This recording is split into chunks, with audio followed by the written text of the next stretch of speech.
Chapter 6. Wild Boy woke to the call of a crow. The beady-eyed bird sat in the caravan doorway, considering him with a curious, tilted gaze. What was that hairy creature curled up on the floor? The crow flapped away as Wild Boy rose with a groan from the sacks. Everything hurt from the beatings he'd taken last night. His arm, his back, his jaw. His body felt like one big bruise. He rubbed his coat sleeve and felt the slash where the man's knife had struck. It still didn't make sense to him. The man had gone crazy, screaming about some machine, and then, moments later, that hooded figure had said the same thing. But he had to forget about it. He had a bigger problem that morning in the shape of Augustus Finch. He prayed that the showman had been too drunk last night to remember their fight. He brushed back the hair on his face and peered nervously through the van door. Outside, the clouds had cleared and the morning sun streamed into the park. A dawn chorus of curses and threats rang out as showmen rushed around the path, setting up stalls, laying tables, readying themselves for the new day's trade.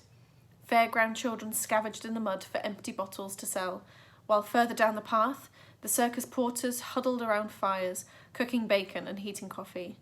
The smells mingled in the morning breeze with the lingering odours of the previous night, spilt beer, stale sweat and pipe smoke.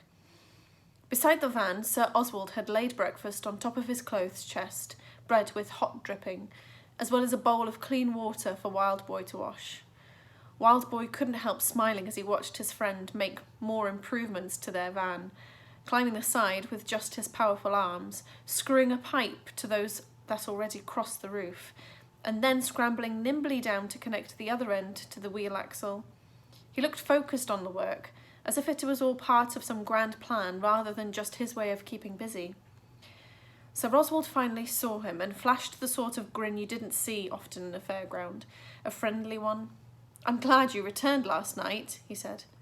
Wild Boy wasn't remotely glad of the fact himself. He'd just had nowhere else to go.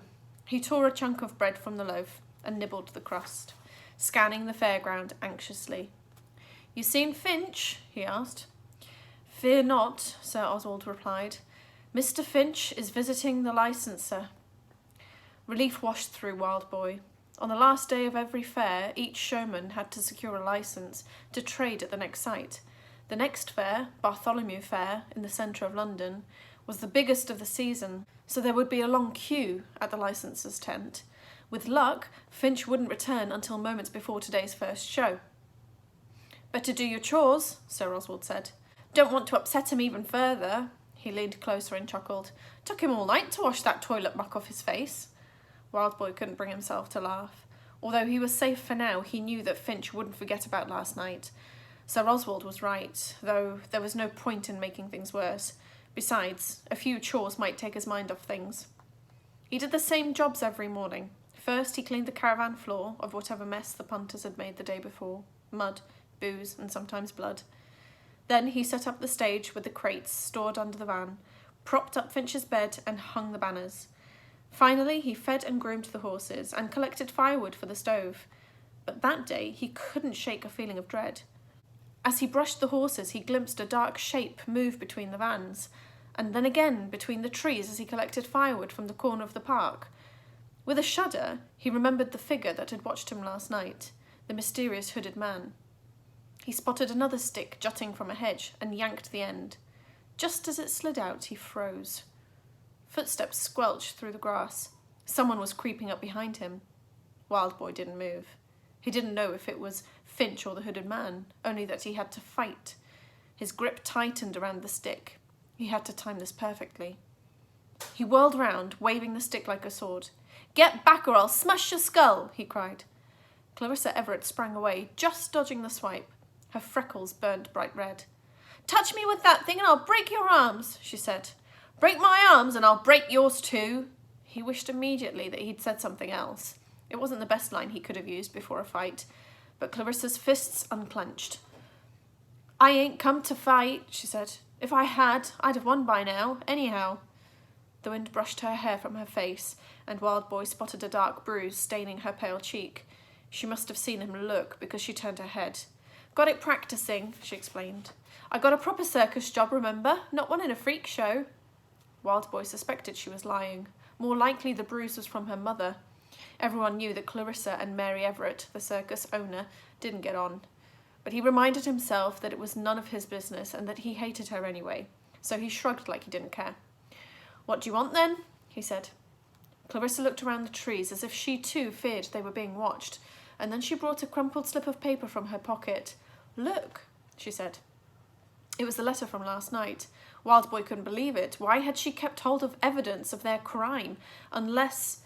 was she setting him up for the police? He stepped back and raised his voice. "I got no idea what that is," he said. Clarissa looked baffled. "Are you crazy? This is the letter we pinched last night. Look at it, will you?" Wildboy stepped further away. "I never saw you last night, and I never pinched nothing in my whole life." Clarissa realised what he suspected. She came closer and thrust the letter furiously at his face. "I ain't no snitch. This is important. It's about murder." Wildboy was about to shout again, but... did she say murder? The page trembled in Clarissa's hands. "I'll read it to you," she said. "I can read it myself," Wildboy said, snatching it from her. It wasn't easy. The letter was flecked with mud from last night, and the writing was badly smudged, but he finally made sense of what it said. "I know who you are, but so does another who is after the machine. For goodness sake, run. Run before you are murdered." A gust of wind rustled the trees and the branches groaned. "It says murder," Clarissa whispered. "I know what it says," Wildboy said. "It was warning someone," Clarissa said. "But they never got it because we stole it first." "You stole it. It was both of us. What are we going to do about it?" "Eh? We ain't going to do nothing about it. You could find out who it was written for." "Me? I asked about you. That friend of yours, the posh bloke with no legs, he said you see things that other people don't." Wildboy swore under his breath. "He ain't my friend," he said. He was furious at Sir Oswald. Why had he spoken to Clarissa? "And he shouldn't have been babbling a bunch of lies," he said. "They ain't lies. I saw it last night. You knew that man was rich, just from looking at him, and you knew that family wasn't." "I seen them before," I said. "You're a freak and a liar." She snatched the letter back, and they stood for a moment in silence. Wildboy tried to think of a good insult, but really he didn't want to fight. He wanted to look at that letter again. The truth was he'd already seen 1 or 2 intriguing clues on it, and he was keen to know more. But whatever this was about, he had to stay out of it. "It's none of my business," he insisted. "I've got other stuff to worry about. You do and all, with your mother." Clarissa's freckles flared again. "You shut your head about her," she snapped. "Ain't nothing wrong with my mother." She threw the letter at Wildboy. "You keep it then, but if someone does get killed, then it's all your fault." She stormed away, and stopped and turned. "I know why you watch people, you know. It's because you wish you were normal like them. Well, you never will be because you're an ugly freak." Wildboy hurled the stick at her but missed. He sighed. Neither of them had dealt with that well, although what did he expect? They were enemies, after all. But as he picked up the letter from the ground, he couldn't resist another glance. "The machine," he read. What was all this about? Another gust of wind rustled the trees and crows swooped like witches around the high branches, and then something else moved behind one of the trunks. Something black and ragged and much bigger than a crow. Wildboy whirled round, his heart thumping. "Who is that?" he yelled. He rushed to the tree, but no one was there. "Master Wild!" Sir Oswald called from beyond the glade, one hand pressed into the grass, the other waving urgent signals. "The show's starting! Hurry!"